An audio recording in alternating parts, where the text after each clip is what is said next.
En ce qui concerne l'évolution politique, nous avons tous constaté de quelle manière les forces hostiles à Israël se sont déjà manifestées. Ils ne se sont pas encore déchaînés, ils ne sont pas déliés, mais ils se sont manifestés. Hier soir, ici même, le frère Kramer m'a remis un magazine et voici ce qu'on peut lire dans un titre 50 devins à la cour de Saddam Hussein. Et l'article précise ensuite d'où ils venaient tous, du Mali, de Mauritanie, du Tchad, du Sénégal, etc.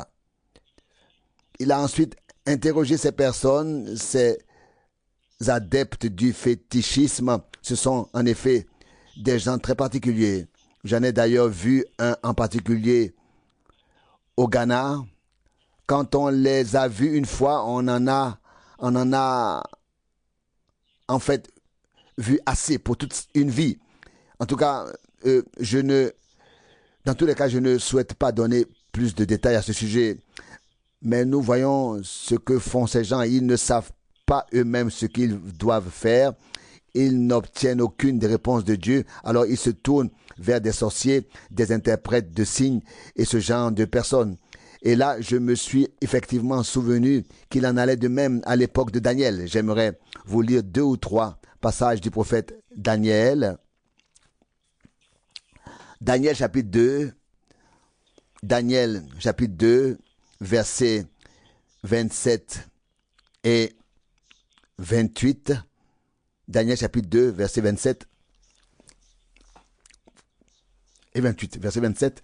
Daniel répondit au roi: le mystère que le roi demande de connaître, les sages, les enchanteurs, les magiciens et les devins ne peuvent le révéler au roi. C'est une très bonne constatation. Aucun sorcier, aucun devin, aucun interprète de signes ne peut révéler quoi que ce soit lorsqu'il s'agit des affaires de Dieu, des choses de Dieu. Et puis nous lisons au verset 28, « Mais il existe un Dieu dans les cieux qui dévoile les mystères. Et c'est lui qui a révélé au roi Nebuchadnezzar ce qui arrivera à la fin des temps. » Ainsi, ce ne sont ni les sorciers, ni les devins, ni les interprètes de signes, mais le Dieu du ciel qui connaît tous les mystères, qui révèle ce qui doit être révélé. Ensuite, dans Daniel 5, je voudrais lire le verset 7. Daniel 5, verset 7. Le roi s'écria à haute voix qu'on fût amener les enchanteurs, les Chaldéens et les devins. Et il dit aux sages de Babylone: celui qui saura lire cette inscription et m'en donner l'interprétation sera revêtu de pourpre, portera un collier d'or au cou et sera le 3e au gouvernement du royaume. Mais personne ne fut capable d'accomplir cela. Et maintenant, je vais lire le verset 11. Daniel 5, verset 11. Il y a dans ton royaume un homme en qui habite l'esprit des dieux saints et chez qui déjà sous le règne de ton père, on avait trouvé une intelligence, une perspicacité et une sagesse d'ordre véritablement divin. Et ensuite, il est rapporté que les devins et les autres ne peuvent rien faire.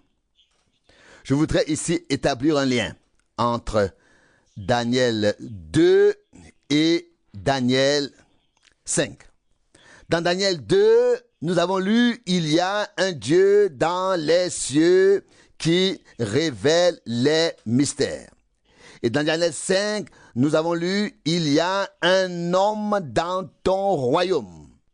Non seulement un Dieu dans les cieux, mais aussi un prophète de Dieu sur terre, qui est en communion, en relation, en liaison avec le Dieu des cieux. Et Dieu révèle son mystère à ses serviteurs, les prophètes. Amos 3, verset 7. Bien sûr, cette païenne a dit en qui réside l'esprit des dieux saints. Elle ne connaissait pas le Dieu unique. Elle ne connaissait que des dieux. Nous savons que ce n'est pas l'esprit des dieux qui habitait Daniel, mais le Saint-Esprit, l'esprit du Dieu vivant. Et je crois que ce que nous avons lu ici est très important, car c'est avec Nebuchadnezzar que les royaumes païens ont pris leur essor. Et le premier empire était à l'époque l'empire babylonien qui régnait sur le monde, et le dernier est l'empire romain.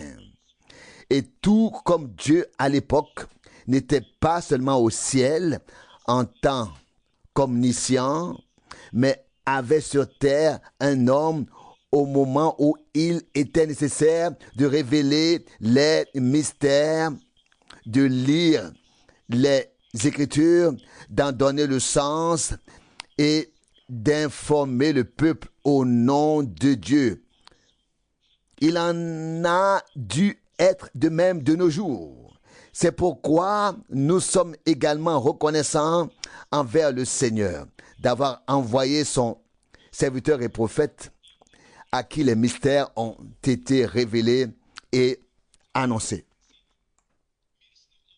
J'ai également remarqué ce qui est écrit dans le chapitre 19 du prophète Ésaïe, en référence à ce qui y est dit concernant les conseils donnés par les sages, les magiciens, les sorciers et ainsi de suite. Dans Ésaïe chapitre 19, Ésaïe 19, verset 11, puis verset 23. Ésaïe 19, verset 11. Les princes de Zoan sont de vains insensés.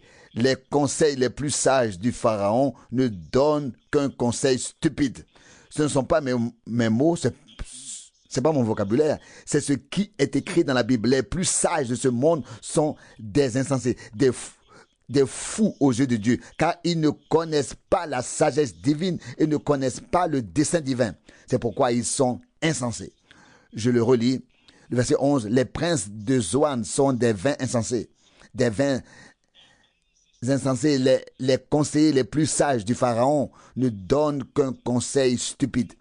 Comment pouvez-vous dire au Pharaon, je descends des sages, je suis un descendant des rois, et ainsi de suite.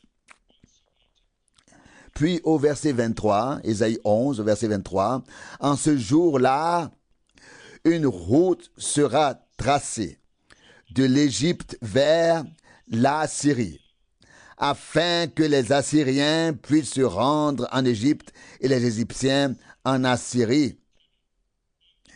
Et les Égyptiens serviront le Seigneur avec les Assyriens. Il faut voir les choses ainsi. Ce ne sont pas les masses populaires qui sont coupables, mais leurs dirigeants qui les ont égarés. Nous l'avons vécu dans notre pays pendant la Seconde Guerre mondiale. Il suffit d'un chef et de quelques-uns qui se joignent à lui pour séduire et tenir de grands discours, et tout le peuple se laisse emporter. Celui qui ne suit pas en subit les conséquences. Et c'est pourquoi nous devons tout simplement pardonner à toutes ces masses populaires. Nous devons leur pardonner. Ils ne savent pas ce qu'ils font. Ce sont les séducteurs qui étaient à l'œuvre et qui le sont encore, et Dieu leur demandera des comptes. Lorsque nous lisons ici que viendra le moment où même l'Assyrie, non seulement l'Assyrie d'aujourd'hui, mais l'Assyrie qui s'étend jusqu'à l'Euphrate, c'est-à-dire toute la région que Dieu avait prévue dans son plan originel pour Israël servira le Seigneur après le dernier combat, après la dernière bataille, après le dernier affrontement, lorsque tout aura été complètement nettoyé, alors tout cela arrivera. Dans le prophète Ésaïe, je voudrais encore citer un verset, peut-être juste un autre tiré de Jérémie, Jérémie 50. Jérémie chapitre 50, nous ne nous attarderons pas trop longtemps sur ce sujet, juste pour montrer comment les prophètes de l'Ancien Testament avaient déjà prédit des choses. D'après Jérémie 50, versets 35 et 36, verset 35, que l'épée s'abatte sur les Chaldéens. Ainsi parle le Seigneur, sur les habitants de Babylone, sur ses princes et sur ses savants. Verset 36, que l'épée s'abatte sur les bavards, entre parenthèses, les devins, afin qu'ils passent pour des imbéciles, que l'épée s'abatte sur ces vaillants guerriers, afin qu'ils deviennent des lâches. Nous avons vécu tout cela ces derniers jours. La garde d'élite, tous, au final, ce ne sont que des lâches. Ils ont dû partir parce qu'ils ont été chassés. Mais Dieu veillera à ce que justice soit faite. Je crois que nous aspirons tous, comme il est écrit dans Romains 8, à ce que ce monde, cette terre, ce cosmos, que tout soit délivré de la nature éphémère, que tout puisse respirer à nouveau et soit ramené dans l'ordre divin en communion avec Dieu, que tous les soupirs, tous les gémissements prennent fin et que nous puissions véritablement nous réjouir dans le Seigneur. Toujours dans Jérémie 51, les versets 35 et 36. Jérémie 51, 35 et 36. Verset 35. Que la violence commise contre moi et mon déchirement s'abattent sur Babylone. Ainsi parlent les habitants de Sion. Et que mon sang s'abatte sur les habitants du pays des Chaldéens. Ainsi parle Jérusalem. Verset 36. C'est pourquoi le Seigneur a dit, sache bien que je défends ta cause et que j'exerce la vengeance pour toi. Je vais assécher le fleuve de Babylone et faire tarir ses sources. Verset 37. Babylone deviendra un tas de ruines. Et ainsi de suite. Ainsi de suite. Nous l'avons déjà dit tout à l'heure, Dieu a promis de combattre pour Israël. Et pourquoi? Parce qu'il a choisi Israël comme son peuple parmi tous les peuples, toutes les langues et toutes les nations. Parce qu'il a conclu une alliance avec lui et lui a fait des promesses par grâce. C'est pourquoi il est appelé le Dieu d'Israël. Non pas le Dieu de l'Allemagne, non pas le Dieu de l'Amérique, non pas le Dieu de la Russie, mais 1000 fois et plus encore le Dieu d'Israël. Dieu a élu Israël. Dieu est aux côtés d'Israël. Qu'Israël soit béni au nom du Seigneur. Comme je l'ai dit, cela m'a fait une grande joie d'entendre les États-Unis dire simplement « N'intervenez pas, ne faites rien, nous le ferons pour vous. » C'est ainsi que Dieu l'a voulu et que le nom du Seigneur soit hautement loué et glorifié.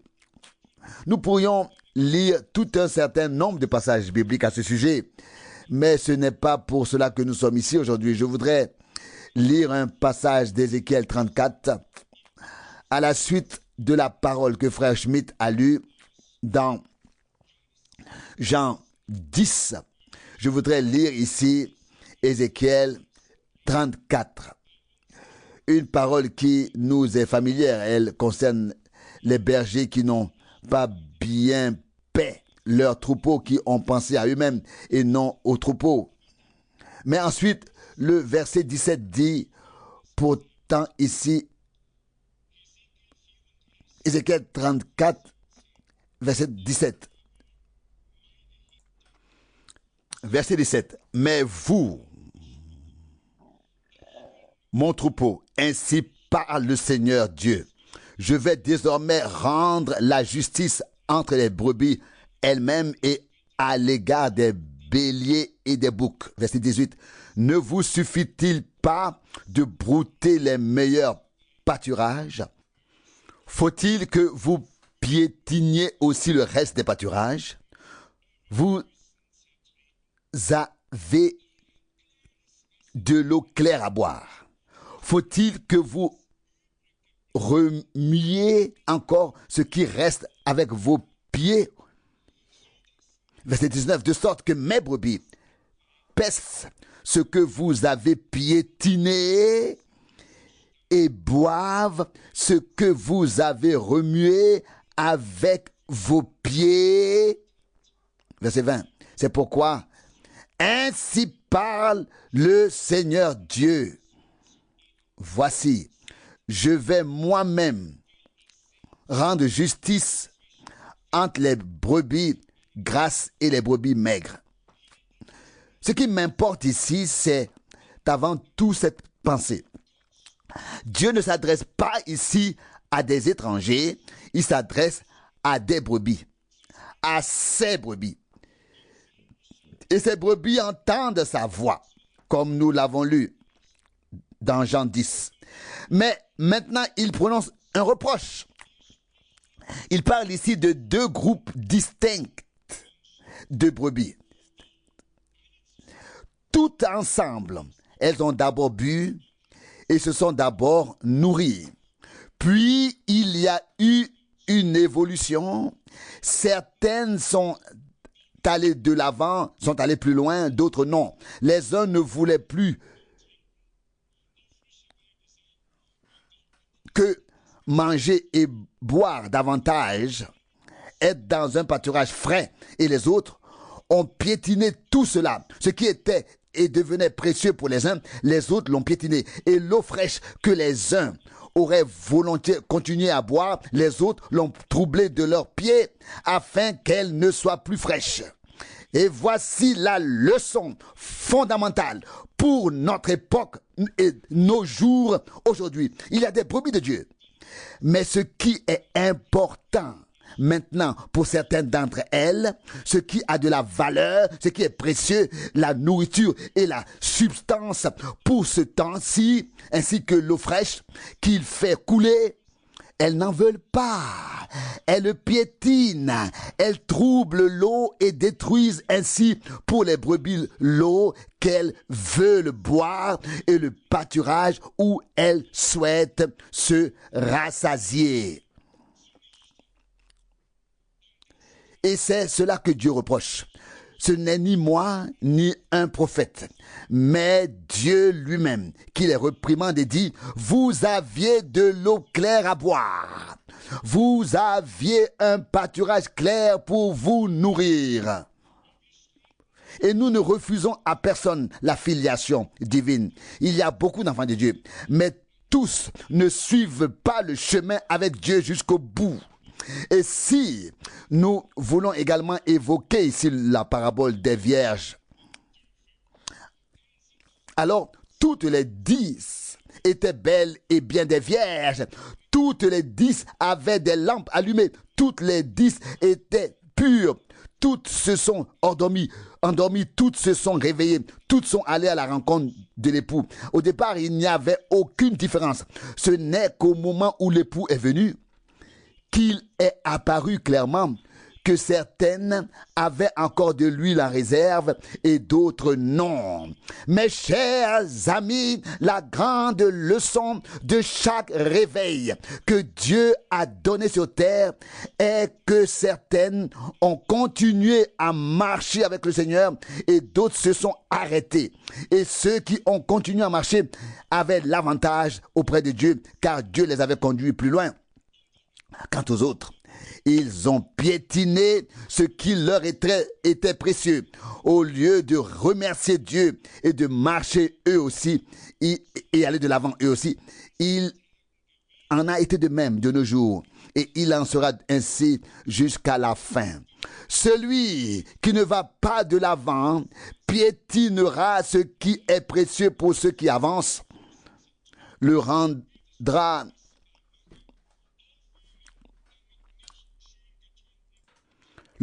immangeable, le remuera pour qu'on ne puisse plus en boire sereinement.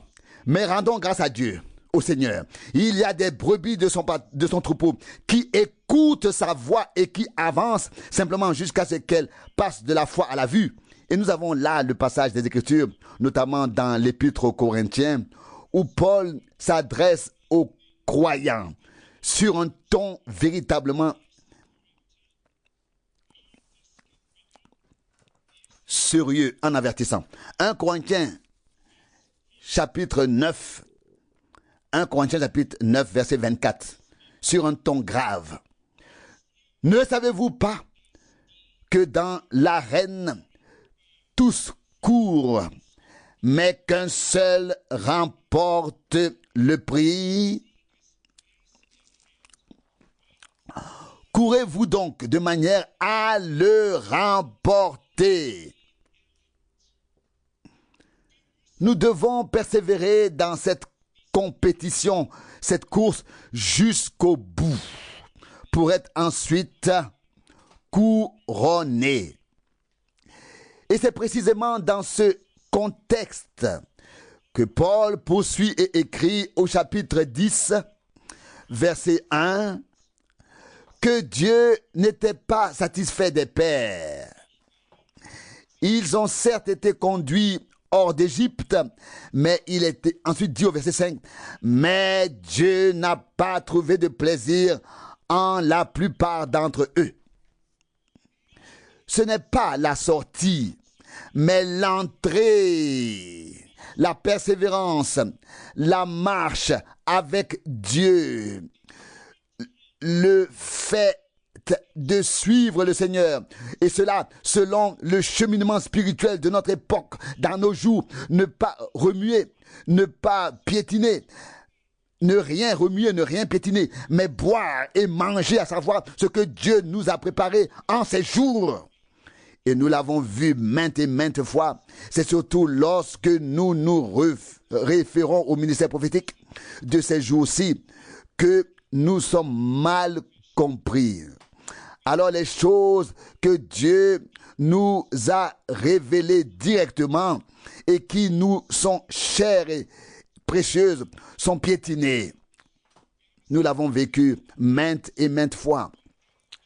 Ce n'est là, et c'est là que réside le danger. Je le répète, nous ne refusons à personne la filiation divine. Quiconque a fait l'expérience de Dieu et est né de nouveau doit être une brebis du Seigneur. Mais les brebis doivent suivre le bon berger. Si elles suivent d'autres bergers qui se nourrissent eux-mêmes et qui les influencent différemment, comment cela pourrait-il bien se passer? Et que dit Dieu? Je prendrai moi-même soin de mes brebis, moi-même. Je les paîtrai. Ézéchiel 34, verset 15. Et nous en sommes également reconnaissants envers Dieu pour cela. Car voyez-vous, lorsque les bergers se nourrissent eux-mêmes, et quand se nourrissent-ils eux-mêmes? Lorsqu'ils ne conduisent plus le peuple de Dieu en accord avec le bon berger vers les pâturages frais que Dieu a maintenant préparés. S'ils ramènent les gens vers un pâturage depuis longtemps brouté, un pâturage brouté, il n'y a rien à manger là où elles sont conduites. un pâturage longtemps brouté, depuis longtemps brouté, vieux de plusieurs années. Comment pourrait-il s'y nourrir? Le Seigneur dresse toujours une table nouvelle devant nous. Il y a de la nourriture fraîche. Nous pouvons boire à nouveau et nous rassasier des richesses de sa maison. Les bergers qui se nourrissent eux-mêmes veulent ramener le troupeau en arrière, veulent rester sur place. Mais les bergers établis par Dieu sont en accord avec le grand berger qui a donné sa vie pour les brebis. Et leur seul souci est que les brebis parviennent véritablement au pâturage frais et qu'elles reçoivent maintenant ce que le Seigneur a préparé. Au sujet des bergers qui se nourrissent eux-mêmes, Dieu prononce le jugement suivant. Dans Ézéchiel 34, verset 8. Ainsi vrai, Ézéchiel 34, verset 8. Aussi vrai que je vis, telle est la parole du Seigneur Dieu. Parce que mes brebis ont été pillées et dévorées par toutes les bêtes sauvages des champs, sans qu'il y eût de berger. Et parce que mes bergers n'ont pas pris soin de mes brebis, mais se sont nourris eux-mêmes, au lieu de nourrir mes brebis. Verset 9. C'est pourquoi, berger, écoutez la parole du Seigneur. Verset 10. Ainsi parle le Seigneur Dieu. Désormais, j'interviendrai contre les bergers. Je leur reprendrai mes brebis. Je mettrai fin à leur fonction de berger, afin qu'ils ne se nourrissent plus eux-mêmes. Non, j'arracherai mes brebis de leur gueule, afin qu'elles ne soient plus dévorées par eux. Si nous avons une compréhension spirituelle ici, cette parole n'a vraiment plus besoin d'être interprétée.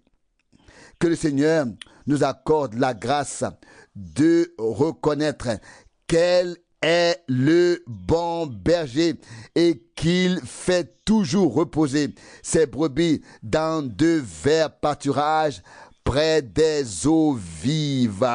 C'est ce que Dieu a voulu, c'est ce qu'il a décidé. Et nous le voyons dans l'Ancien Testament. Dieu a toujours donné la manne pour un jour, puis pour le lendemain, et ensuite et encore le jour suivant. Et le peuple d'Israël n'avait pas le droit d'en garder du lundi au mardi, du mardi au mercredi, ou d'un jour à l'autre, sinon elles auraient immédiatement été envahies de vers. Exode 16, verset 4. Vous pouvez le vérifier, et elles n'auraient plus été comestibles. Ce n'est que le dernier jour qu'il y en avait pour les 2 jours, car c'était le sabbat. Mais c'est ainsi que Dieu l'a ordonné. Et il en va de même pour les 7 âges de l'Église. Dieu avait ses messagers, Dieu avait son message, et Dieu avait sa troupe de vainqueurs qui a écouté ce que l'Esprit dit aux églises. Nous avons atteint le point où nous devons sérieusement nous poser la question: qui écoutons-nous maintenant réellement? Écoutons-nous des bergers qui veulent nous retenir de ce que Dieu a préparé maintenant pour son peuple? Cela ne semble pas leur être destiné. Ils le remuent de leurs pieds, ils le piétinent, et s'accomplit ce que le Seigneur disait autrefois aux scribes dans Luc 11, 52. Vous-même, vous n'y êtes pas entrés, vous avez retiré la clé de la connaissance et vous avez empêché d'autres d'y entrer. Mais Dieu veille à ce que tous aient la possibilité de se détacher de la bouche des hommes et de ce que les hommes disent, et de revenir à Dieu, ainsi parle le Seigneur, de la parole de Dieu, et d'être ainsi conduit par le Seigneur lui-même vers les verts pâturages. Je voudrais lire un passage du psaume 132, puis revenir au Nouveau Testament. Le psaume 132, une parole vraiment magnifique. Nous y lisons les versets 13 à 18. Psaume 132, du verset 13 à 18. Verset 13. Car le Seigneur a choisi Sion, il l'a désiré pour sa demeure. Verset 14. C'est ici mon lieu de repos pour toujours. C'est ici que j'habiterai, car je l'ai désiré. Verset 15. Je bénirai abondamment la nourriture de Sion. Je rassasierai ses pauvres de pain. Verset 16. Je revêterai ses sacrificateurs de salut. Ses fidèles se réjouiront à haute voix. Verset 17. Là, je ferai fleurir la puissance de David. J'ai préparé une lampe pour mon oint. Verset 18. Je revêterai ses ennemis d'ignominie, mais sur sa tête brillera la couronne. C'est une parole tout à fait merveilleuse. On y trouve exprimée cette pensée. C'est là mon lieu de repos. C'est là que je veux demeurer, habiter, car je l'ai tant désiré. Déjà dans l'Ancien Testament, dans le livre de Moïse, nous lisons dans Lévitique 26, 12, Dieu dit, j'habiterai parmi eux, je marcherai au milieu d'eux, je serai leur Dieu et ils seront mon peuple. Nous le connaissons dans le Nouveau Testament grâce aux paroles que Paul a adressées aux Corinthiens dans 2 Corinthiens chapitre 6. 2 Corinthiens chapitre 6 du verset 16. Du verset 16. 2 Corinthiens chapitre 6 du verset 16. Comment le temple de Dieu s'accorde-t-il avec les idoles? Nous sommes en effet le temple du Dieu vivant, comme Dieu l'a dit. J'habiterai parmi eux et je marcherai au milieu d'eux. Je serai leur Dieu et ils seront mon peuple. Si telle est donc la volonté de Dieu et s'il en a créé les conditions, il a voulu s'établir sur terre, habiter sur terre. Vous voyez, Dieu a pris demeure en Christ. A pris demeure en Christ.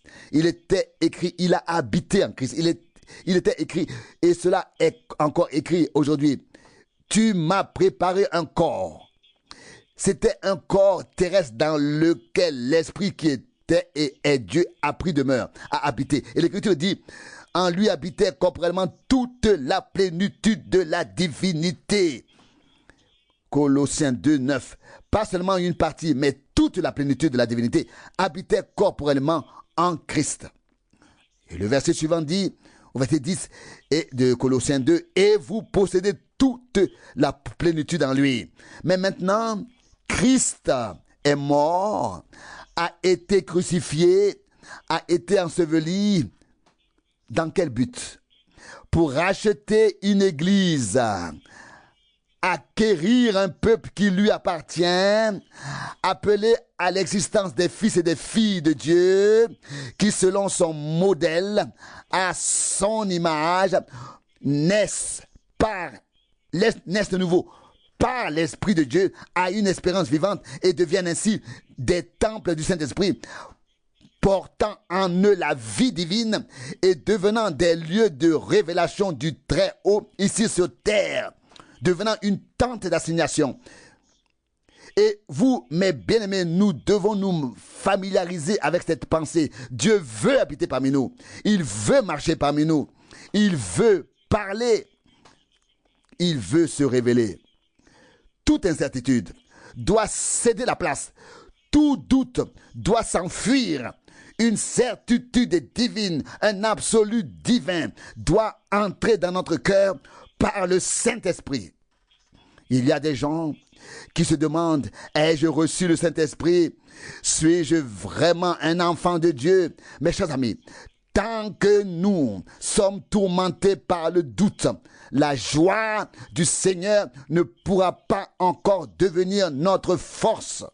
Ce n'est que lorsque la véritable certitude de la foi, qui ne vient pas de nous, mais de Dieu, nous sera accordée, que nous pourrons dire, je sais que mon Rédempteur vit. Je sais qu'il m'a accepté. Je sais qu'il m'a pardonné. Je sais que je suis devenu un enfant de Dieu. Lorsque nous avons cette certitude en nous, nous pouvons alors aller de l'avant et recevoir les autres bénédictions de Dieu. Relisons ce passage du psaume 132 à partir du verset 13. Psaume 132, verset 13. Car le Seigneur a élu Sion. Ne nous a-t-il pas élu, toi et moi? N'est-il pas écrit dans Éphésiens 1, verset 4? Il nous a élus avant même la fondation du monde. N'avons-nous pas ces promesses? Romains 8, verset 30. Ceux qu'il a appelés, il les a aussi justifiés. Ceux qu'il a justifiés, il leur a aussi accordé la gloire céleste et il les a transformés à l'image de son Fils. Ce ne sont pas seulement des promesses. Auprès de Dieu, ce sont déjà des réalités. Nous continuons à lire au verset 13. Car le Seigneur a choisi Sion, a élu Sion, il l'a désiré pour sa demeure. N'est-il pas écrit? Ésaïe 66, verset 1. Quelle maison me bâtirez-vous?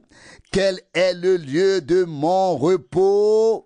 Le ciel est mon trône et la terre, le marchepied de mes pieds. Quelle maison me bâtirez-vous pour que j'y habite? Et voici ce que nous lisons au verset 13 du psaume 132. Car le Seigneur a élu Sion, il a désiré pour sa demeure. Dieu n'habite pas dans un édifice de pierre construit de main d'homme. Dieu est vivant. Il a besoin d'un corps mobile. Et le corps du Seigneur a reçu une vie nouvelle, divine. Et comme nous l'avons souvent dit, il n'y a pas de membre mort dans le corps du Seigneur qui est vivant. Mais de même que la vigne et les sarments sont unis entre eux, qu'ils portent la même vie et produisent du fruit. De même, Jésus dit dans Jean 15, verset 5, « Je suis la vigne, je suis le cep, vous êtes les sarments. » Lui la tête et nous les membres, lui la lumière et nous l'éclat, lui le maître et nous les frères. Il est à nous, nous sommes à lui. Dieu nous a élus pour une haute vocation, destinée à un but tout particulier sur terre. Il nous a élus celui d'être désormais son temple, le lieu où il peut parler, agir et se révéler lui-même. Verset 14. C'est ici mon lieu de repos. Verset 14 du psaume 132. Pour toujours, c'est ici que je veux habiter, car tel est mon désir. Dieu l'a voulu ainsi. C'est pourquoi il a créé les conditions préalables pour que cela puisse s'accomplir. Dieu n'a-t-il pas, Dieu ne t'a-t-il pas aussi élu? Dieu n'a-t-il pas aussi voulu que toi et moi devenions des enfants de Dieu? Qu'il vienne ensuite habiter en nous, qu'il entre dans nos cœurs par la foi. Et alors, nous pouvons dire, Christ en nous, l'espérance de la gloire. J'habiterai parmi eux et je serai leur Dieu et ils seront mon peuple. Je marcherai parmi eux. C'est ce que Dieu veut faire. C'est ce qu'il a désiré. Par Golgotha, par la rédemption, par la puissance de son sang, de sa parole et de son esprit, il a créé les conditions pour que cela puisse devenir réalité. À présent, nous devons l'accepter dans la foi et laisser Dieu agir puissamment en nous, sans nous demander, mais comment Dieu va-t-il parvenir à moi? Saul, qui est devenu Paul, n'a-t-il pas pu dire, c'est à moi, le pire de tous, que la miséricorde a été accordée? 1 Timothée 1, 15 et 16. Dieu peut pourtant en un instant te transformer, toi et moi, notre destin, toute notre existence. Nous ne sommes alors plus même qu'avant, mais des êtres nouveaux, car il est écrit dans 2 Corinthiens 5, verset 17. Si quelqu'un est en Christ, il est une nouvelle créature. Les choses anciennes sont passées. Voici, tout est devenu nouveau. Je voudrais lire au moins 2 ou 3 passages sur ce sujet, afin que nous apprenions ici aussi à discerner de quelle manière Dieu a ordonné les choses. Et ce dans sa parole, dans Galates chapitre 4.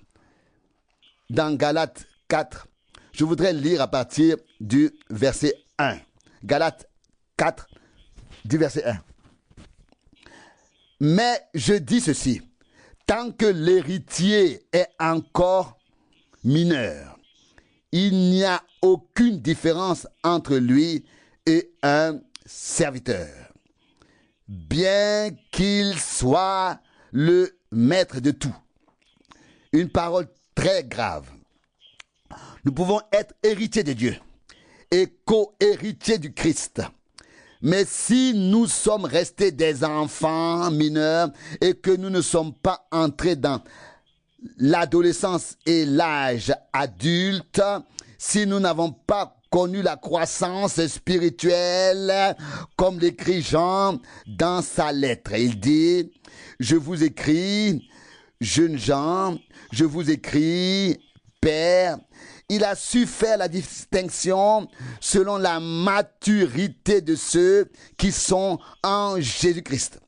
Lorsque nous prenons ici le mot immature, il est en rapport avec divers enseignements qui soufflent comme des vents sur le pays et avec le fait que les personnes immatures, qui sont encore restées des enfants, et instables, sont ballotés ça et là. Nous devons devenir fermes en Dieu, fermes dans sa parole et ne pas écouter à gauche et à droite, mais accepter seulement la parole comme notre absolu et ne plus rester immature, ne plus rester enfant, mineur. Car à quoi cela nous sert-il d'être un jour héritier si cela ne peut pas encore se manifester aujourd'hui?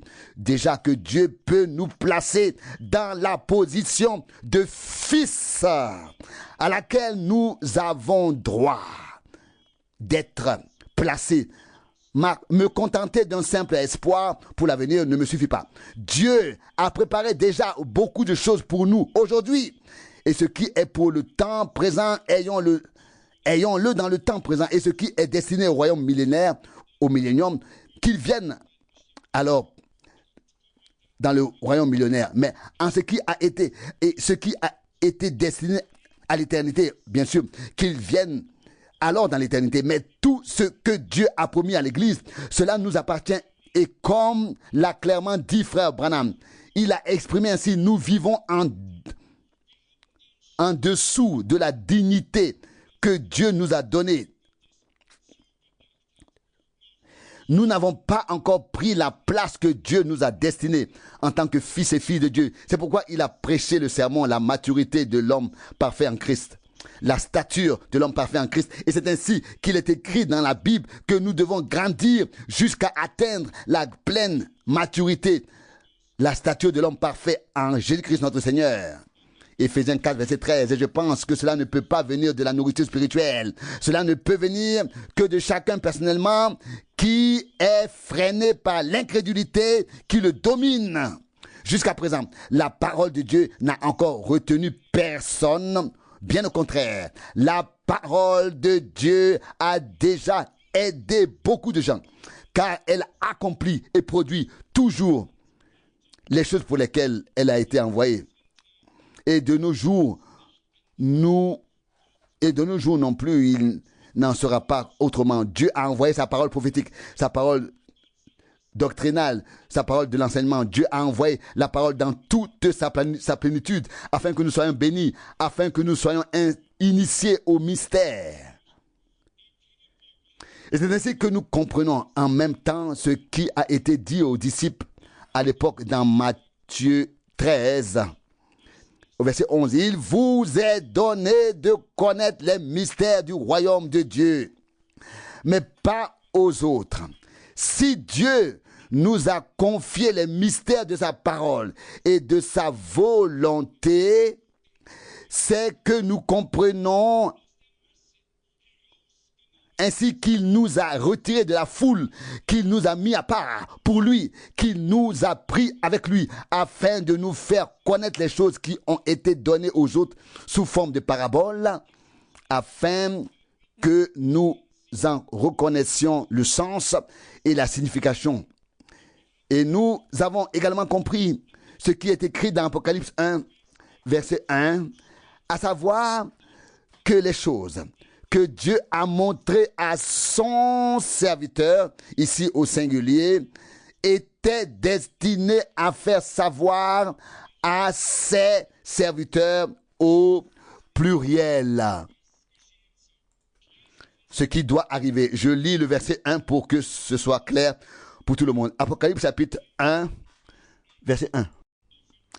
Révélation de Jésus-Christ que Dieu lui a donné afin de montrer à ses serviteurs, c'est-à-dire au pluriel, ce qui doit arriver sous peu, à ses serviteurs, ce qui doit arriver sous peu. Et il l'a fait connaître par l'envoi de son ange à son serviteur au singulier, à son serviteur Jean, par des signes. C'est très très important. Dieu a toujours eu un serviteur à qui il pouvait révéler quelque chose. Mais cette révélation divine était destinée à ce que tous les serviteurs de Dieu, établis par le Seigneur, puissent dans cette révélation divine, puissent dans cette révélation divine et la transmettre à l'Église. Et c'est ainsi que cela se passe jusqu'à ce jour.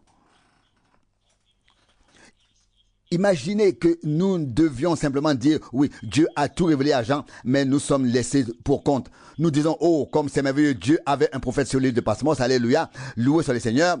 Qu'est-ce que cela m'apporte? À moins qu'il ne me soit accordé ce que Dieu a réellement révélé à cet homme en particulier.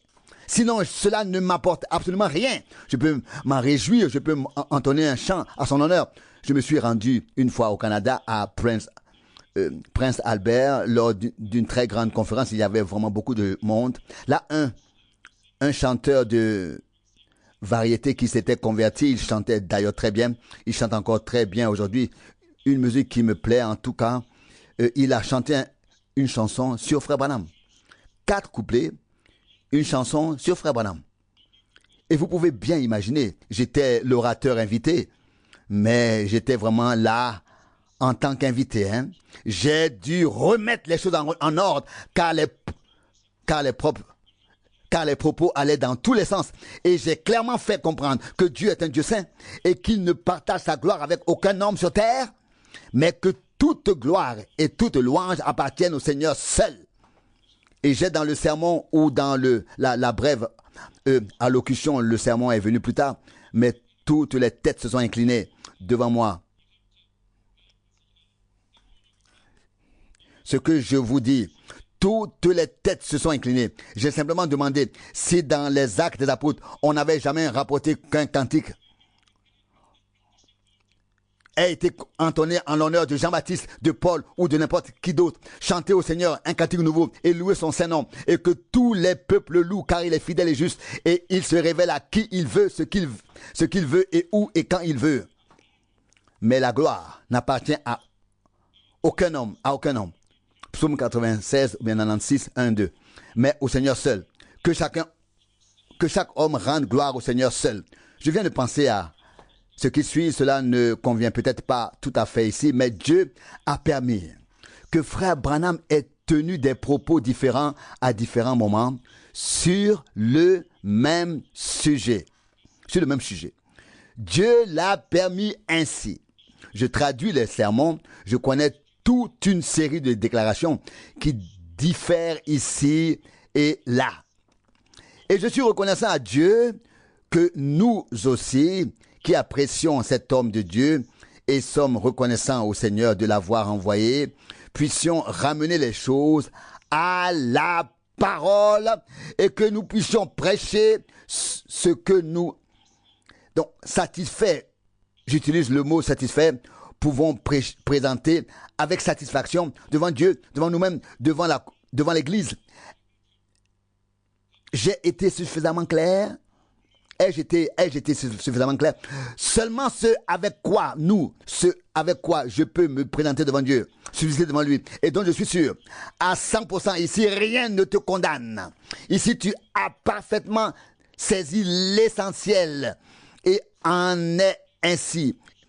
Il en est ainsi et pas autrement. Cela est ainsi par le Seigneur, c'est ainsi. Alors, on repose en Dieu, en toujours et à jamais.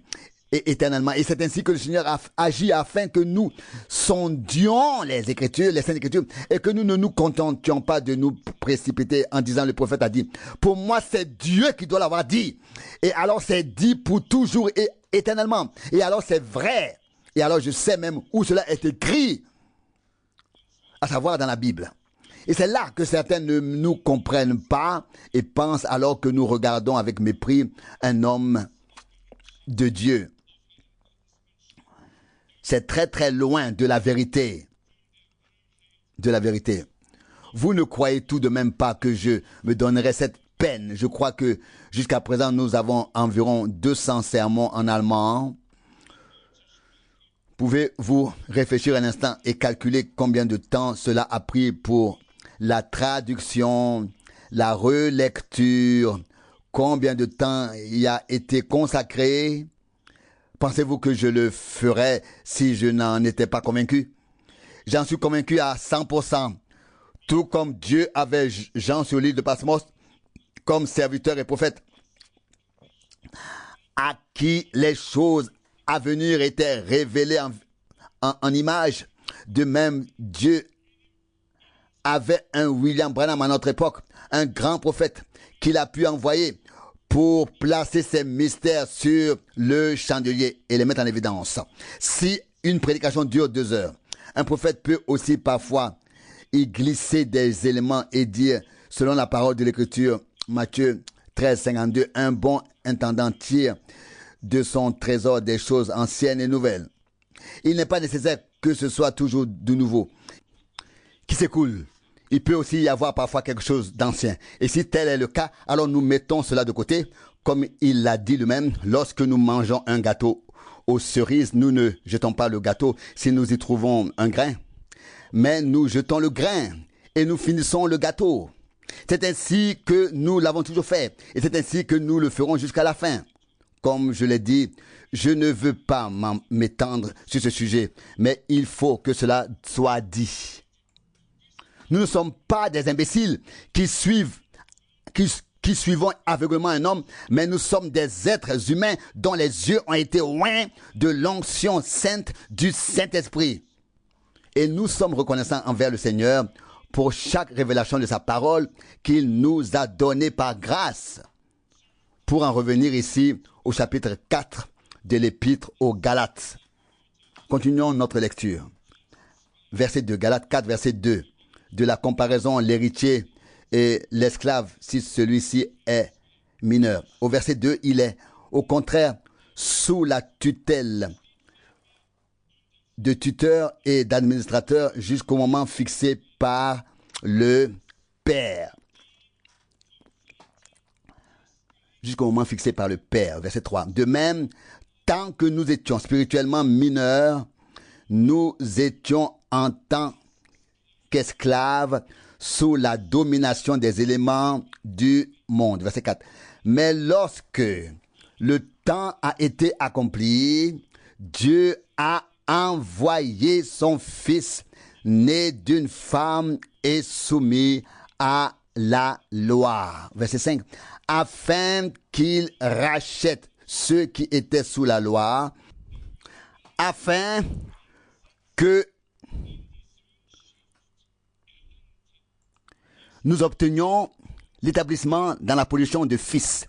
Donc, il n'est pas seulement question ici de devenir fils, mais d'être établi en tant que fils majeur dans la position de responsabilité déterminée par le Père. C'est de cela qu'il s'agit ici. C'est également de cela qu'il s'agit pour nous qui sommes devenus croyants, car par la nouvelle naissance, nous sommes devenus fils et filles de Dieu, mais par le baptême dans le Saint-Esprit, nous sommes intégrés dans le corps du Seigneur pour accomplir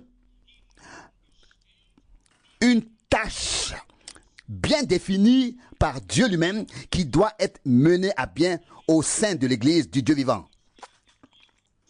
Je poursuis ma lecture dans Galates 4, verset 6. Or, puisque vous êtes désormais des fils, Dieu a envoyé dans nos cœurs l'esprit de son Fils qui crie Abba, Père. Verset 6. On demande souvent aux gens, as-tu reçu le Saint-Esprit? Et je pense qu'il faut bien dire un mot de clarification à ce sujet, peut-être même ce matin. Il y a au moins deux choses, voire davantage. Mais la première est la suivante. Lorsque Jésus est ressuscité, il a soufflé sur ses disciples et leur a dit, dans Jean 20, verset 22, recevez le Saint-Esprit. Et c'est à ces mêmes disciples-là que Jésus a dit, c'est à eux qu'il a dit, à la fin des 40 jours, Luc 24, 49, restez à Jérusalem jusqu'à ce que vous soyez revêtus de la puissance d'en haut, aux mêmes disciples. Alors vous serez mes témoins, pas avant. Et non pas alors vous serez mes fils et mes filles. Ils le deviendront par la nouvelle naissance. Et c'est pourquoi il est écrit ici qu'il a donné l'esprit de son Fils. De son Fils. Ici, il s'agit de la filiation, de la condition de fils. Et si nous sommes enfants, nous sommes aussi héritiers. Romains 8, verset 17. De sorte que comme il est écrit ici, nous recevons l'esprit de filiation. Et ce n'est pas encore le fait d'être revêtu de la puissance d'en haut. Cela se produit, nous recevons l'esprit de filiation, Romains 8, lorsqu'un homme, et cela se produit lorsqu'un homme devient véritablement croyant, reçoit le pardon des péchés, fait l'expérience d'une conversion et naît de nouveau pour une espérance vivante. C'est alors que vient l'esprit de Jésus-Christ, l'esprit de filiation dans lequel nous pouvons crier Abba Père au plus profond de notre cœur, car le Christ vient habiter dans nos cœurs par la foi dès l'instant où nous l'accueillons et le recevons. Et il est écrit dans l'évangile selon Jean au chapitre 1, verset 12. Mais à tous ceux qui le reçoivent, il leur a donné le pouvoir de devenir enfants de Dieu, à savoir à ceux qui croient en son nom. Il n'y a pas un seul enfant de Dieu qui n'ait reçu cet esprit du Seigneur. Ça, c'est l'esprit de filiation. Et nous le recevons dès l'instant de la nouvelle naissance par le Saint-Esprit. J'espère que cela est suffisamment clair. Il y a bien sûr d'autres effusions et revêtements du Saint-Esprit. Il y a ensuite les dons. Il y a les fruits. Il y a l'esprit qui conduit dans toute la vérité, qui enseigne, etc., qui convainc de péché. Il y a beaucoup de choses. Mais aujourd'hui, il s'agit avant tout de comprendre que tous ceux qui sont devenus croyants ont reçu l'esprit dont il est écrit, dont il est question ici. Si nous attendons ensuite une plénitude de l'esprit, d'être remplis de cet esprit, d'être baptisés de cet esprit, ça c'est encore quelque chose d'autre. Mais je dis cela et je le souligne de cette manière pour une raison bien précise. Car il est écrit dans Romains 8, verset 9, celui qui n'a pas l'esprit de Christ n'est pas à lui, ne lui appartient pas. Il n'est pas écrit, celui qui n'a pas le Saint-Esprit ne lui appartient pas. Il faut lire la parole de Dieu très attentivement, et celui qui ne la lit pas attentivement tombe par sa propre sagesse dans les fosses qu'il a lui-même creusées. Lisons rapidement la suite d'abord dans Galates 5, 4. Dans Galates 4, puis dans l'Épître aux Romains. Galates 4 à partir du verset 6. Or, puisque vous êtes désormais des fils, Dieu a envoyé dans nos cœurs l'esprit de son Fils qui crie Abba Père. Au verset 7, tu n'es donc plus un esclave, mais un fils. Et si tu es fils, tu es aussi héritier par Dieu. Passons maintenant au chapitre 8 de l'Épître aux Romains. Chapitre 8 de l'Épître aux Romains, nous pouvons y lire quelques versets. Par exemple, le verset 11, qui est également très important, puis à partir du verset 14. Verset 14. En réalité, il faudrait lire beaucoup de choses dans le chapitre 8. Je vais peut-être tout de même commencer par le verset 15. Romains 8, verset 15. L'esprit que vous avez reçu n'est en effet pas un esprit de servitude. Vous voyez, Paul a voulu ici souligner la différence entre le serviteur et le fils. Si le fils est mineur et qu'il soit l'héritier de toute la richesse et du patrimoine, il n'y a alors aucune différence entre lui et le serviteur, à moins que la maturité ne soit atteinte, la maturité, et que l'héritier légitime ne soit établi dans son héritage en tant que fils. Et maintenant, lisons ici Romains 8, verset 15. Romains 8, verset 15. L'esprit que vous avez reçu n'est pas un esprit de servitude qui vous ferait craindre de nouveau, mais vous avez reçu l'esprit de filiation. L'esprit de filiation par lequel nous crions Abba Père. Verset 16, c'est précisément cet esprit qui unit à notre esprit, rend témoignage que nous sommes enfants de Dieu. Alléluia, gloire à Dieu, enfants de Dieu. Et si je demandais maintenant à tous ceux qui sont ici, ce que je ne fais pas, car Dieu connaît mon cœur, je ne vais pas mettre un oreiller sous la tête d'une personne, mais si je posais la question maintenant, et je m'adresse ici à tous ceux qui pensent ne pas avoir encore reçu le baptême du Saint-Esprit, mais vous pouvez toutefois adhérer pleinement à cette parole, à savoir que vous avez reçu l'esprit de filiation, et que vous pouvez crier Abba Père. Vous savez que Dieu est notre Père céleste. Est-ce vrai ou non? Alors, vous avez donc expérimenté Dieu. Vous avez fait l'expérience de Dieu. Vous avez reçu l'esprit de filiation. Je dois le dire une fois pour toutes, car les doutes circulent et ne restent pas à l'extérieur. Ils s'insinuent dans le cœur des hommes et nous détruisent intérieurement. Et cela ne doit pas arriver. Nous sommes devenus enfants de Dieu. Par la foi en Jésus-Christ, nous avons fait l'expérience de la justification et reçu l'esprit de filiation, grâce auquel nous pouvons crier Abba Père. Et fort de cette expérience, de cette certitude de la foi, nous pouvons bel et bien dire, Seigneur, tu es notre Père. Et il est écrit dans Luc 11, 13, si un père terrestre est capable de donner de bonnes choses à ses enfants, à combien plus forte raison votre Père qui est dans les cieux vous donnera-t-il de bonnes choses et le Saint-Esprit à ceux qui le lui demandent. C'est tout simplement indispensable. Mais je tenais à le dire ici, afin qu'une fois pour toutes, tout doute soit ôté de chaque cœur, de chaque esprit, de toute pensée et de toute réflexion. Et ce, une fois pour toutes.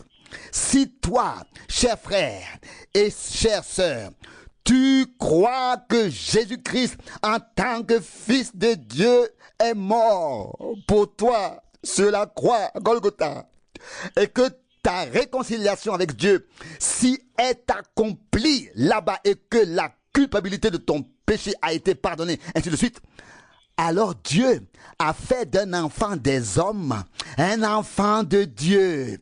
Et tu peux te réjouir d'être un enfant de Dieu. Peut-être n'es-tu pas encore mûr. Peut-être manque-t-il encore ceci ou cela. Mais Dieu t'a accordé sa grâce et a fait de toi un enfant de Dieu. Je vous en prie, ne laissez plus jamais personne remettre cela en question. Tout homme qui naît de Dieu naît de nouveau d'eau et d'esprit. Il n'y a pas de nouvelle naissance sans le Saint-Esprit. Et nous devenons un temple de Dieu et le Seigneur vient habiter dans nos cœurs par le Saint-Esprit. Christ en nous, l'espérance de la gloire. Et puis, en tant qu'enfants, nous avons maintenant le droit que le Seigneur continue à marcher avec nous, que nous connaissions une croissance spirituelle, que nous atteignions la maturité, que nous puissions être établis comme fils et filles de Dieu. C'est en effet cela que signifie la manifestation de la filiation. Non seulement le fait que nous soyons fils, mais aussi que nous soyons manifestés en tant que fils de Dieu. Il en a été de même pour notre Seigneur. Il a été conçu par l'Esprit et de l'Esprit, puis au moment, et il a été engendré et né de l'Esprit, puis au moment où il devait entrer en fonction, il a été rempli du Saint-Esprit et a commencé à exercer son ministère, pas avant. Il en va de même pour nous. Nous sommes fils et filles de Dieu par la nouvelle naissance. Et puis, nous sommes baptisés dans le corps du Christ, ensuite par l'effusion du Saint-Esprit, afin de remplir et d'accomplir ainsi une tâche au sein de l'Église. Si donc quelqu'un pose la question, parles-tu en langue? Et que la personne répond, dit non. Et si ensuite un troisième intervient en disant, alors tu n'as pas le Saint-Esprit, ce n'est pas vrai. Il faut donc rester tout à fait réaliste et appeler les choses par leur nom. Il est écrit ici, Romains 8, verset 9. Si quelqu'un n'a pas l'esprit de Christ, et l'esprit de Christ est l'esprit de la filiation. Peut-on être plus clair ici? C'est ce qu'enseignent ici les Saintes Écritures, et c'est ainsi que nous devons le transmettre. Et puis nous savons aussi qu'en tant que fils et filles de Dieu, nous attendons davantage. Si quelqu'un posait la question ainsi, as-tu été baptisé de l'Esprit? On pourrait aussi poser la question ici. Poser la question de cette manière, c'est encore une toute autre affaire. Tout comme on peut demander, as-tu vécu une conversion? Tout comme on peut demander, as-tu reçu la nouvelle naissance? On peut donc poser certaines questions, y répondre, puis voir si l'on a réellement vécu ces choses avec Dieu. Il est très important, et nous le constatons également aujourd'hui, que nous interprétions, que nous dispensions correctement la parole de l'Écriture. Celui qui est devenu un enfant de Dieu, qui possède l'esprit de filiation et qui sait qu'il est devenu un enfant de Dieu par la foi en Jésus-Christ, le Fils de Dieu, et par l'œuvre de rédemption accomplie par la foi en Jésus-Christ, le Fils de Dieu, et par la foi à l'œuvre de rédemption accomplie, cette personne n'a pas besoin de baisser la tête et de se laisser abattre. Il n'a pas à se laisser opprimer par qui que ce soit. C'est seulement ensemble que nous voulons réellement cheminer avec Dieu jusqu'à ce que nous parvenions à être comblés de toute la plénitude de Dieu, afin d'être baptisés dans l'Esprit, d'être scellé par l'Esprit de Dieu, d'être conduit par l'Esprit de Dieu ensuite, afin que les fruits de l'Esprit ensuite, que les dons de l'Esprit ensuite, oui, que le Christ lui-même puisse se manifester dans notre vie, afin que nous puissions nous aussi, nous être manifestés avec lui dans la gloire. Mais soyez réconfortés, aujourd'hui réconfortés, soyez fortifiés sur ce fondement de foi très sain et rendez grâce au Seigneur, remerciez le Seigneur qui nous a fait don par sa grâce de grandes choses à nous tous. Je le souligne encore une fois, il n'est pas écrit celui qui n'a pas le Saint-Esprit ou qui n'a pas reçu le baptême de l'Esprit ne lui appartient pas, n'a rien, mais celui qui n'a pas l'esprit de Christ ne lui appartient pas. Et tout enfant de l'homme qui a été racheté par Dieu en Christ et réconcilié avec lui, même reçoit et acquiert une vie nouvelle et divine, naît de nouveau en tant que fils et fille de Dieu pour une espérance vivante. Et ce même esprit, ce même Saint-Esprit, l'esprit de filiation, qui était en Christ. Et pourquoi l'appelle-t-on l'esprit de filiation? Il s'agit bien des fils et des filles de Dieu. Dans Matthieu 3, tu tu es mon fils bien-aimé, pas rédempteur, pas avocat. La parole juste a été prononcée. Tu es mon fils bien-aimé, en qui j'ai mis toute ma joie, mon bon plaisir. J'ai trouvé mon bon plaisir. Matthieu 17, verset 5. Voici mon fils bien-aimé. Il s'agit ici de la filiation. Il a plu à Dieu que Jésus-Christ soit le premier-né parmi de nombreux frères. Romains 8, 29, il a plu à Dieu que à l'image de Jésus-Christ, les fils et les filles de Dieu soient amenés à une vie nouvelle par la semence de la parole et par la conception de l'esprit en vertu du sang de l'agneau. Et c'est pourquoi il est également écrit, ce que nous serons n'a pas encore été manifesté. Nous sommes désormais enfants de Dieu, mais ce que nous serons un jour n'a pas encore été révélé, manifesté. Mais quand cela sera manifesté, nous serons semblables à lui. Alléluia. Il en sera ainsi. Nous serons semblables à lui. Tout comme tous portent en eux l'image du premier Adam, comme l'explique Paul dans 1 Corinthiens 15, de même tous porteront en eux l'image du second Adam. 1 Corinthiens 15, 49. Donc, nous accueillons donc ces choses avec gratitude, reconnaissance et souhaitons rendre gloire à notre Seigneur qui a fait des enfants, des hommes, des enfants de Dieu. Nous ne nous contentons pas de chanter, nous rendons témoignage. Je suis racheté, je peux m'en glorifier, racheté par le sang du Seigneur, du Sauveur. Que cette parole tirée de l'épître aux Romains vienne peut-être encore en aide à certains. Là où il est écrit, quiconque confessera le Seigneur comme Sauveur sera sauvé. Romains chapitre 10,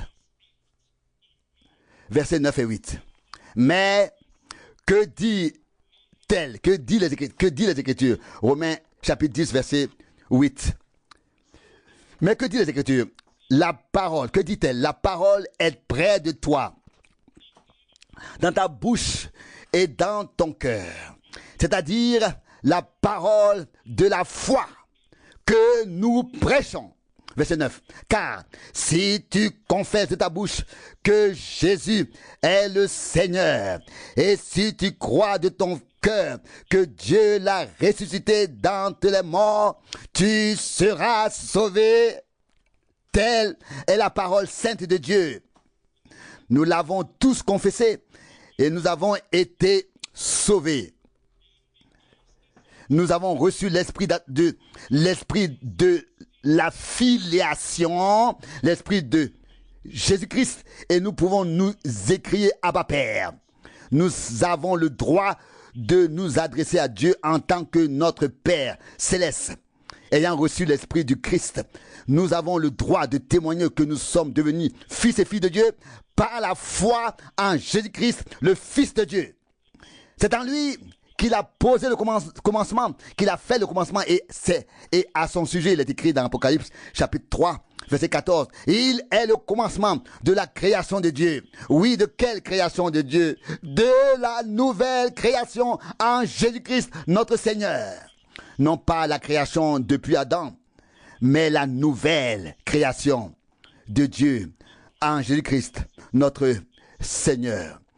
Puisse ces passages bibliques, ainsi que les brèves explications et remarques qui les accompagnent, nous aider, d'une part, à trouver la paix en Dieu, à savoir dans le fait et dans la pensée que nous sommes devenus enfants de Dieu, mais ensuite, deuxièmement, aspirer à porter en nous toute la plénitude de la divinité, à être rempli du Saint-Esprit, à être oint, à être revêtu, à être scellé.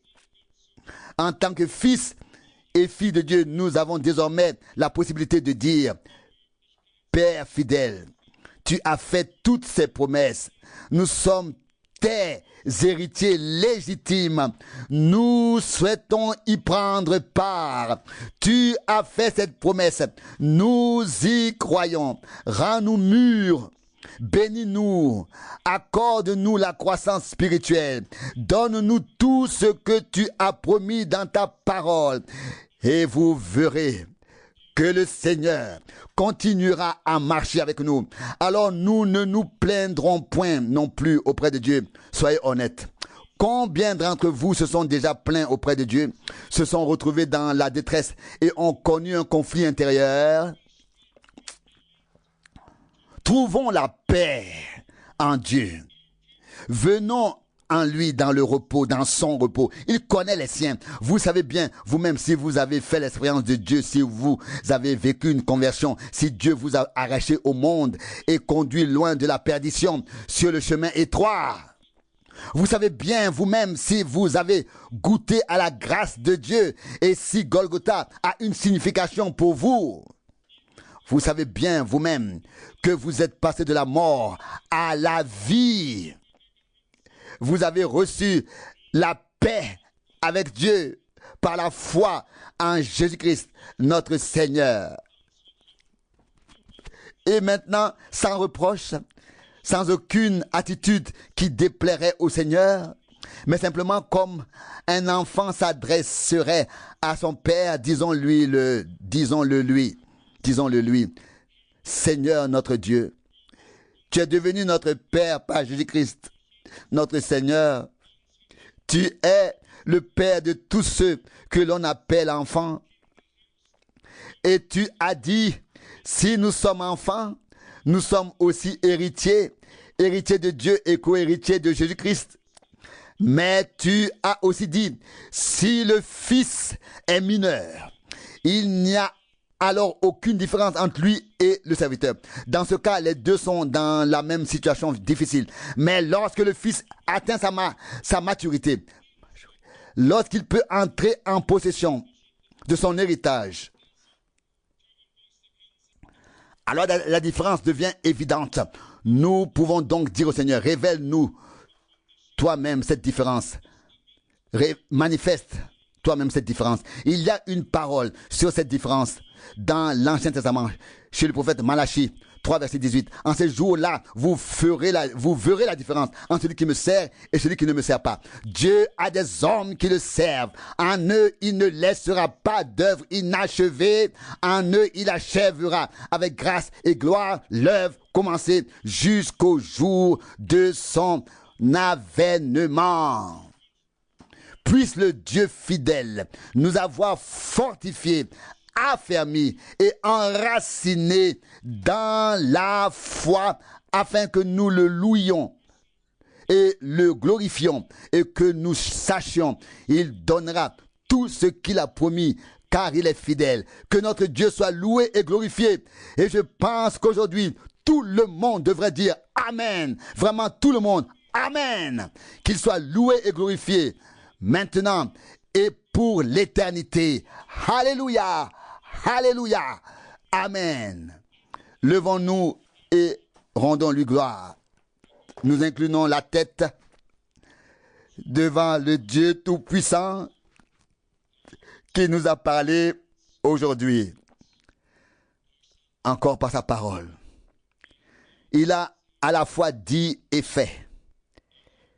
Les deux, il a soufflé sur nous et il a dit, recevez le Saint-Esprit.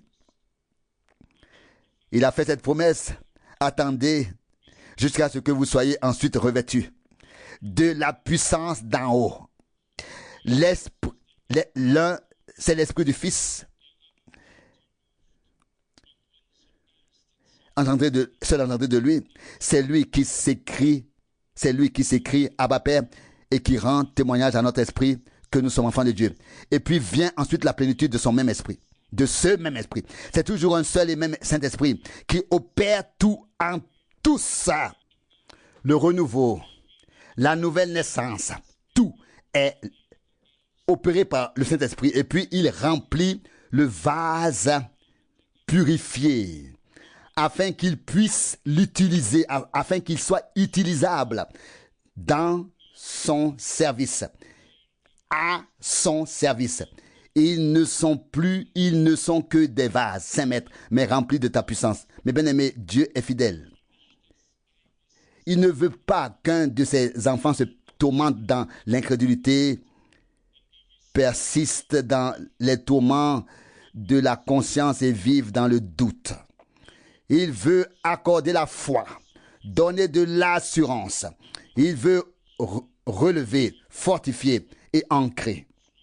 Réjouissez-vous, vous qui avez fait l'expérience de Dieu et qui êtes devenus enfants de Dieu, vous qui vous souvenez d'un jour, d'un moment où vous avez remis votre vie entre les mains de Dieu. Vous savez que la paix de Dieu est entrée dans votre cœur. Vous l'avez vécu et vous avez eu la certitude d'être devenu enfant de Dieu. Le fardeau vous a été ôté, la culpabilité pardonnée, le péché expié. Vous êtes devenu la propriété du Seigneur. Enfant de Dieu, parce que vous avez cru en lui et en l'œuvre de la rédemption qu'il a accomplie. Mais bien plus encore nous attend un revêtement complet, un revêtement complet de la puissance d'en haut. Nous sommes désormais enfants de Dieu. Nous le sommes devenus par la nouvelle naissance. À présent, nous souhaitons être remplis de l'Esprit Saint, être loin, être revêtus pour le ministère, pour le service et scellés en vue du jour de la rédemption de notre corps. Tout cela, Dieu l'a préparé. Et prions ensemble pour cela et rendons grâce au Seigneur, car il le fera. Il doit le faire, car sinon nous ne pourrions pas connaître la plénitude et l'achèvement de son œuvre. Et il fera tout ce qui est nécessaire pour que nous puissions être présentés devant sa face sans tache et sans ride. Il le fera. Que son nom glorieux soit loué et glorifié. Chantons encore glorieux Golgotha. Gotha, glorieux Golgotha. Mes péchés sont pardonnés, ma dette est payée. Glorieux Golgotha. Glorieux Golgotha. Glorieux Golgotha. Mon péché est pardonné, ma dette est payée. Glorieux Golgotha. Seigneur notre Dieu, ensemble nous te disons merci. Nous te rendons grâce pour ta parole claire et vraie. Tu réponds à chaque question. Tu accordes la clarté et la lumière sur tout. Seigneur bien-aimé, en tant que Rédempteur, en tant que Fils de Dieu, tu nous as donné ton esprit. Nous pouvons porter ta vie, ta nature. Et dans cet esprit qui est le tien, l'esprit de la filiation qui a été mis en nous, qui nous a été donné, nous pouvons dire Abba Père. Et ainsi, en tant que fils, tu as pu dire, je monte vers mon Dieu et vers votre Dieu, vers mon Père et vers votre Père. Et tu n'as pas eu honte de nous appeler tes frères. Hébreux 2:11. Seigneur bien-aimé, je te remercie du fond du cœur pour la rédemption. Je te remercie pour l'œuvre accomplie à Golgotha et aussi pour l'œuvre de rédemption accomplie en nous. Nous sommes rachetés. Nous sommes ton bien. Nous t'appartenons. Nous sommes devenus enfants de Dieu. Et nous avons reçu l'Esprit de Christ. Lorsque nous sommes nés de nouveau pour une espérance vivante, voudrais-tu maintenant nous donner à tous la promesse du Père? Ô Dieu, un établissement dans la position, dans l'affiliation, dans la position de fils adulte, une dotation, un revêtement de la puissance d'en haut. Seigneur, sois avec nous tous, accorde-nous la clarté et la certitude de la foi, afin que l'ennemi ne puisse pas nous prendre au dépourvu et qu'aucune détresse ne s'abatte sur nous. Au contraire, que la détresse prenne fin et que nous soyons ici assis en tant que croyants, écoutant la parole, y croyant et recevant ta bénédiction. Seigneur Dieu Tout-Puissant, agis selon ta volonté avec ton peuple, ici et sur toute la terre. Achève ton œuvre sans tarder et viens bientôt. Tout est confié, que tout te soit confié. Sois avec nous, ô Seigneur. Oui, tourne ta face vers nous et donne-nous ta paix et ta bénédiction au nom de Jésus. Amen.